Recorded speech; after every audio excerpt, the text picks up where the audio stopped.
Welcome to our ஆன்மீக களஞ்சியம் channel. இன்னைக்கு நம்ம பார்க்க போகிறது தெய்வத்தின் குரல் 7ஆம் பாகம் 10ஆம் அத்தியாயம் அறிவுக்கும் அடைக்கும் தாள் இல்லை.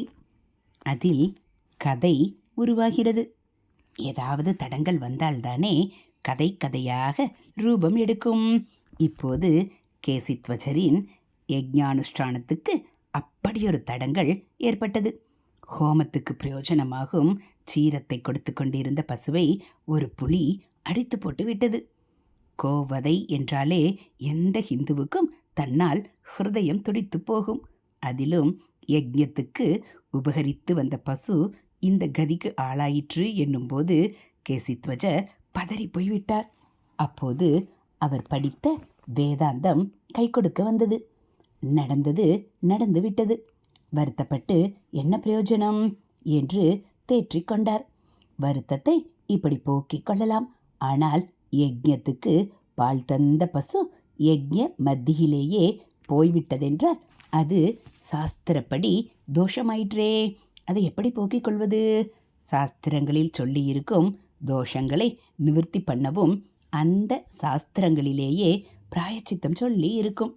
அவற்றை செய்துதான் தோஷத்தை போக்கிக் கொள்ள வேண்டும். இப்போது நான் பண்ண வேண்டிய பிராயச்சித்தம் என்ன என்று தம்முடைய பண்டித சதஸை கேசித்வஜர் கேட்டார். அவர் கர்மானுஷ்டானத்தில் ஈடுபாடுள்ளவர்தான். என்றாலும் குறிப்பாக பிரம்ம வித்யையில் சிறப்பு பெற்றவர்தானே. அதனால் அவருடைய சதஸில் கர்மானுஷ்டானங்களில் விசேஷமாக நைப்புண்ணியம் நிபுணத்துவம் பெற்றவர்கள் இல்லை போலிருக்கிறது.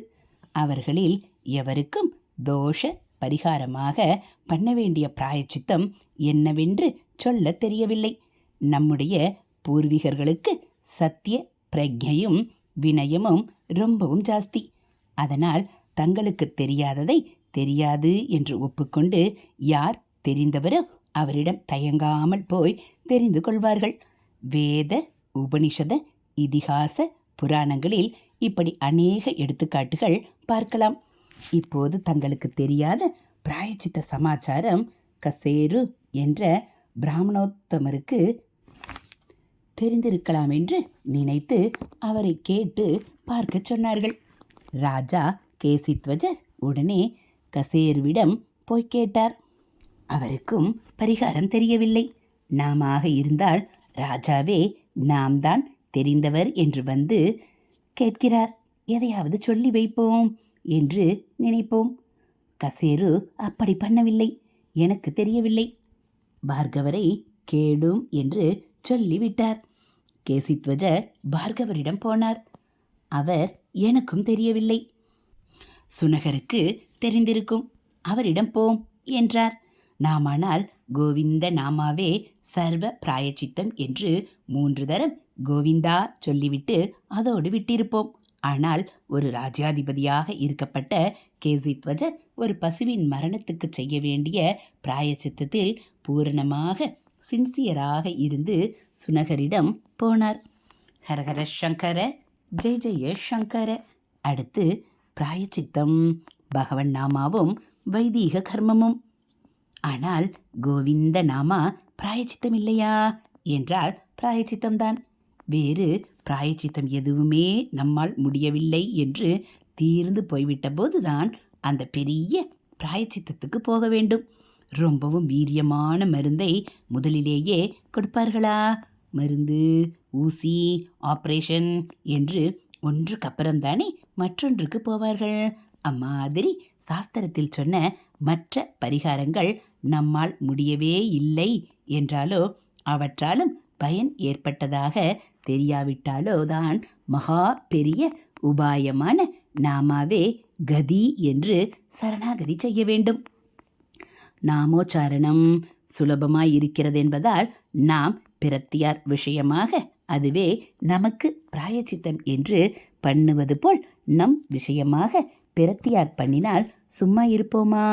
நமக்கு தர வேண்டிய பணத்தை கடன்காரன் தரமாட்டேன் என்கிறான். கோவிந்த நாமா சொல்லவிட்டேன், கடனை திருப்பிக் கொடுக்காத தோஷம் எனக்கு வராது என்கிறான். ஒப்புக்கொள்வோமா? அதற்கு உண்டான பரிகாரத்தை பண்ண முடியாத போதுதான் மனஸ் உருகி நாமாவை சொல்லி அழுதால் கோவிந்தன் தோஷத்தை கழுவி விடுவான். வேர்த்து விறுவிறுத்து பசித்து கழைத்து ஒரு வீட்டுக்கு போகிறோம். நன்றாக ஸ்நானம் பண்ணி வயிறார சாப்பிடணும் போல இருக்கிறது. வீட்டுக்காரர்கள் கோவிந்தேதி சதா ஸ்நானம்னு இருக்கு, கோவிந்தானுங்கோ, அதுவே குளிச்சா போல. நாமாமிர்தம்னு நாமாவை சாதாரண சாப்பாட்டுக்கு மேலே அமிர்தமாகவே சொல்லியிருக்கு. அதனாலே போஜனத்துக்கு பதிலும் கோவிந்தா போட்டுடுங்கோ என்று சொன்னால் அப்போது நமக்கு பற்றி கொண்டு வருமே தவிர நாம மகிமையா தெரியும். நிஜமாகவே மகிமை தெரியும் போது அதுவே சர்வ பிராயச்சித்தம்தான். ஹரஹர சங்கர, ஜெய ஜெய சங்கர. அடுத்து சத்ருவிடம் பரிகாரம் கேட்டல்.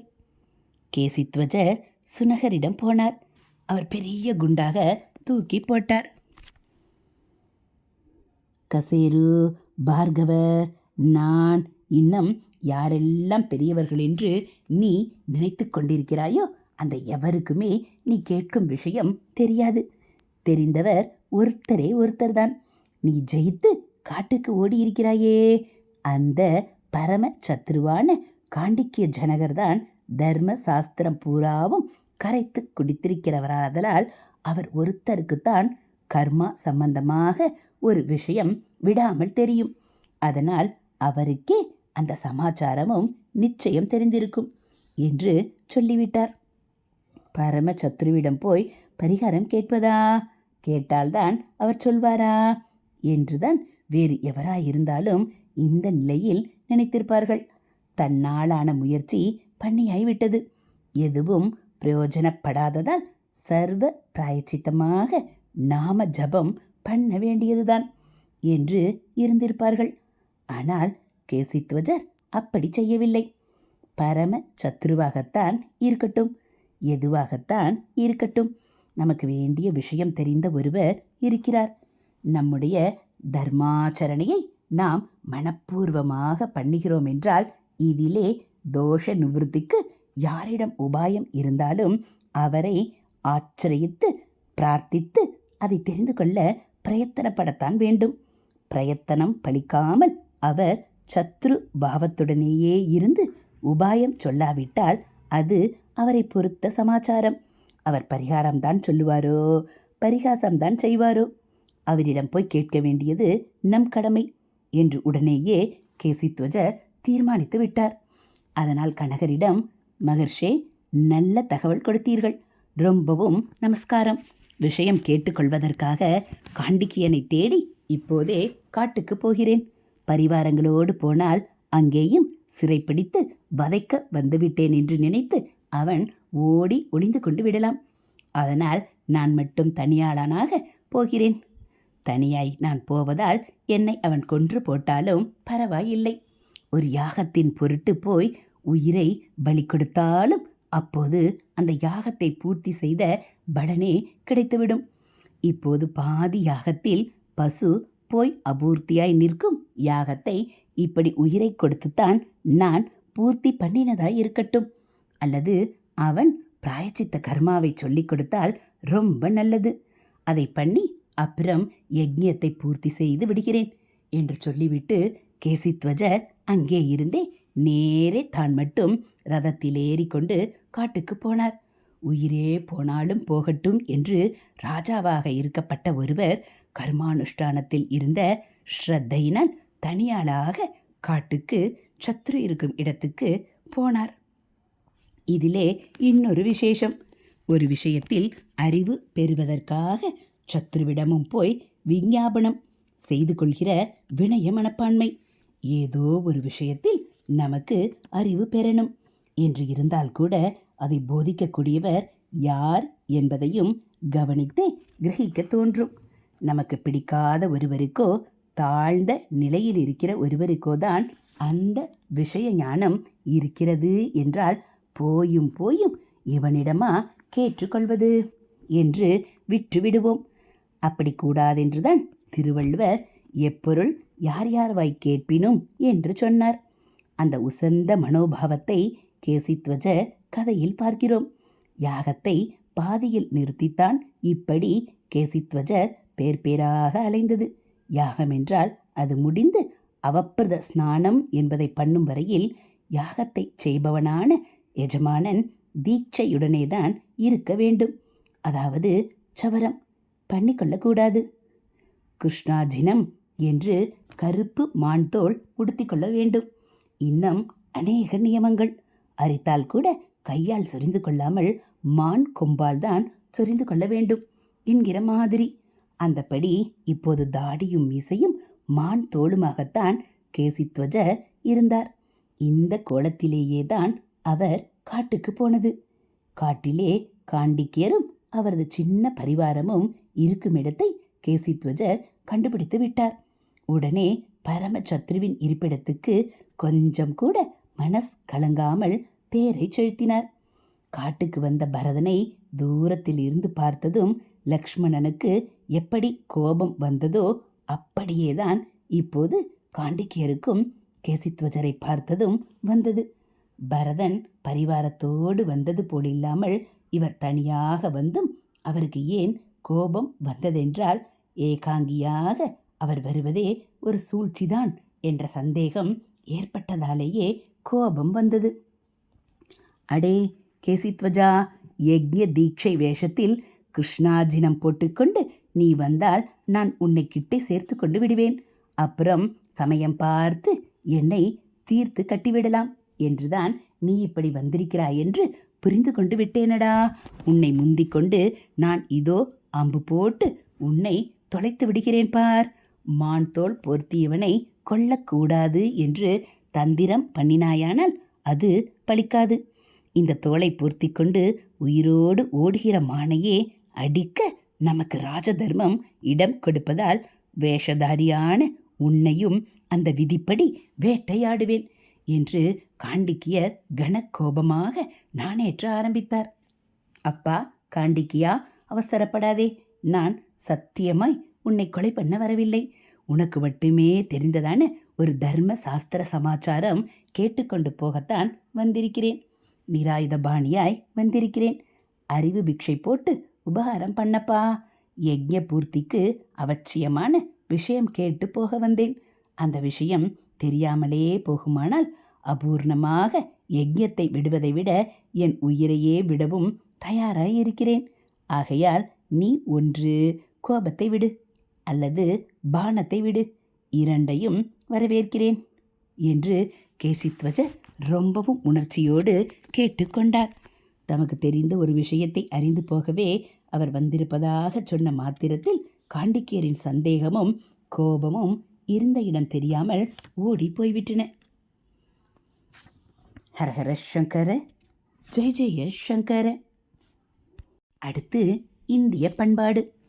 இந்தியன் கல்ச்சர் என்று இப்போது நிறைய பிரசங்கம் பண்ணுகிறோமே, பிரசங்கம் மாத்திரம் பண்ணுகிறோமே. அது வாஸ்தவத்தில் இதுதான். தன் உயிரே போவதாய் இருந்தாலும் அறிவை எங்கிருந்தும் பெற பாடுபடுவது.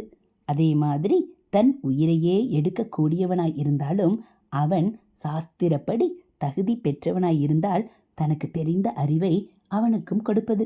இதுதான் இந்தியன் கல்ச்சர், நம்முடைய பண்பாடு. அறிவிலே உயர்ந்த கலாச்சாரம் என்று லோகமெல்லாம் கொண்டாடும்படியாக வளர்ந்து வந்திருப்பதற்கு காரணம், தகுந்த பாத்திரம் கிடைத்தபோது அறிவை கொஞ்சம் கூட அடைத்து வைக்காமல் திறந்து விட்டதுதான். இதற்கு கான்வர்ஷாக இன்னொன்றும் சொல்ல வேண்டும். அப்பாத்திரத்திடம் அறிவு போனால் அதைவிட விபரீதம் இல்லை என்பதால் நம் பூர்வீகர்கள் இப்படிப்பட்டவர்களுக்கு தங்கள் உயிரே போனாலும் அறிவை கொடுக்க மாட்டார்கள். ஹரஹர சங்கர, ஜெய ஜெய சங்கர. ஹரஹர சங்கர, ஜெய ஜெய சங்கர. மகா பெரியவா சரணம். இதுபோல் தெய்வத்தின் குரல் பகுதிகளை நீங்கள் தினந்தோறும் கேட்கணும் அப்படின்னா மறக்காமல் நம்ம சேனலை சப்ஸ்கிரைப் பண்ணுங்கள். கூடவே பெல்லைக்கானை கிளிக் பண்ணி ஆள்கிற பட்டனையும் அழுத்திடுங்க. நம்ம சேனலில் வரக்கூடிய தெய்வத்தின் குரல் பகுதிகள், மகாபிரிவா மகிமை, மகாபிரிவா அருள்வாக்கு, ஆன்மீக தகவல்கள் எல்லாம் உங்களுக்கு பிடிச்சிருந்தால் ஒரு லைக்கும் கமெண்ட்டும் கொடுத்து உங்களுக்கு தெரிஞ்சவங்களுக்கும் ஷேர் பண்ணுங்கள். ஹரஹர சங்கர, ஜெய ஜெய சங்கர. காஞ்சி சங்கர, காமகோடி சங்கர, காமாட்சி சங்கர, காமதேனு சங்கர. ஹரஹர சங்கர, ஜெய ஜெய சங்கர. மகாபெரியவா சரணம்.